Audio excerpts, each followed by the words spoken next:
Greetings, humans. I'm Andre. And I'm George. And this is Couscous. And welcome back to the Windmill Full of Corpses. Right. So, our friend Zorana, which you have seen, I think, in a couple of reactions we did before, has recently joined this band. And we've already seen them live once, and they're really, really, really cool. But we haven't checked much of their music on the studio. And this, I think, is the first ever music video, and also the first ever music that they're putting out that she's actually on. I also really love when my brother does a whole monologue introducing a band and always leaves out the band name. They're called Onyx Eyes. It's in the title. Sometimes people click on things without looking at the title. I know because I do. That sounds like a you problem. But this is King's Children. So I feel like it's the I don't know, the medieval equivalent of a nepo baby. He's the king. He is, yes. We're the children. We are. Are you ready? Now.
Who's this?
So the way their logo was spinning behind the credits looked like a gaming loading screen. Yeah, I was thinking about the logo. If you want a pretentious metal logo and you don't really have any ideas, just, let the Greek alphabet do it for you, because that's like Omega Epsilon, I think. Yes.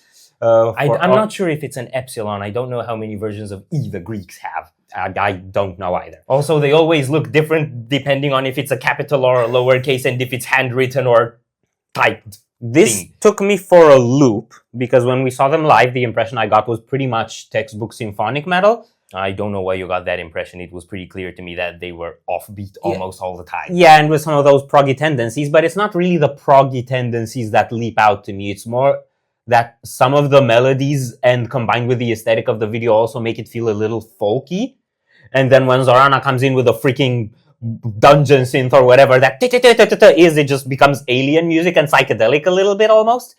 You see where I'm coming from? I disagree with the folky thing. Why? I think you're just perceiving it as folky because A, you don't listen to enough things that sound organic, and B, there were scenes in a forest. And dances around the campfire, yeah. Yes. But there was nothing about the music that struck me as particularly folky. Well, it could be just psychological effect because of what they're doing in the video too. I like that we have like the stuff that's recorded in the forest and then the band shots that are so obviously green screen. Yeah. With the whole structure with the columns and stuff. Yeah, I want to know who created that digital environment. Yes. Right. So the offbeat accents are really the main takeaway for me from this whole song. Like, it's the thing that stays with me as a prog listener. Yeah. I think when you first started getting the sort of choral effects, those were, I couldn't tell whether they were just syncopated or actually polyrhythm, like if it was a 3 over a foundation of 4. I don't know. I just know it felt trippy.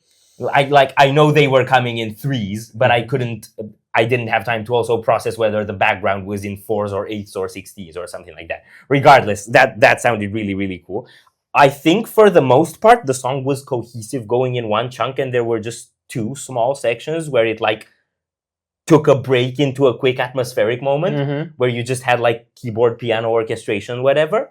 So for the most part, it felt very much like a unit. A lot of the times when you get those things where the music just sort of stops for an ambient moment, I don't really like it. I like to have the continuity, even if you get the ambient moment. I didn't feel like here it killed the flow much. I felt like it felt very cohesive all the way through. The mix needs to be better. Yeah, the mix needs to be better, but that's the case with every single band that doesn't have a massive budget. Yeah. So I ain't too mad at it. And I also like when bands can make their low budget mix fit the music. Kind of, because if it's this more kind of laid back symphonic metal sound, it doesn't really need that much bombast. Like, it doesn't have to be Nightwish Romanticide, right? Yeah, and also if you're going for more of this, like, because I'm ignorant, I'm gonna call it ancient Greece aesthetic, because they had the columns and all of that in there. It sort of, when you make something look old aesthetically, then it, like from eons past, then it also makes sense to have the music sound more organic and more echoey and more raw. I suppose so, but I still want a better mix. Yeah, I still want a better mix too, but I think if you can't get the best mix, adapting the music to the mix you can get is a very good job. Vocals were great. I don't know if this song had a chorus. Yeah, me neither. And I feel like if it had a chorus, and I don't know if it had a chorus, maybe that's not spectacular. The vocal lines themselves were pretty good, and I think we had a fair bit of harmonizing too. Yeah. Although, again, it's a little hard to tell with the mix. Yeah, it was hard to tell whether you have effects of actual backing vocals or if it's all just ahs and chorals from the synth or orchestra. Yes. But I like it. And I'm curious what album, EP thingy this might be from, if anything. Are we done here? No. So if you enjoyed this reaction, we greatly appreciate the likes and shares. And if you want to see more, don't forget to subscribe with bells on. Thank you very much for stopping by. We hope you enjoyed your stay, and we'd love to see you back at the Windmill very soon. Corpses out.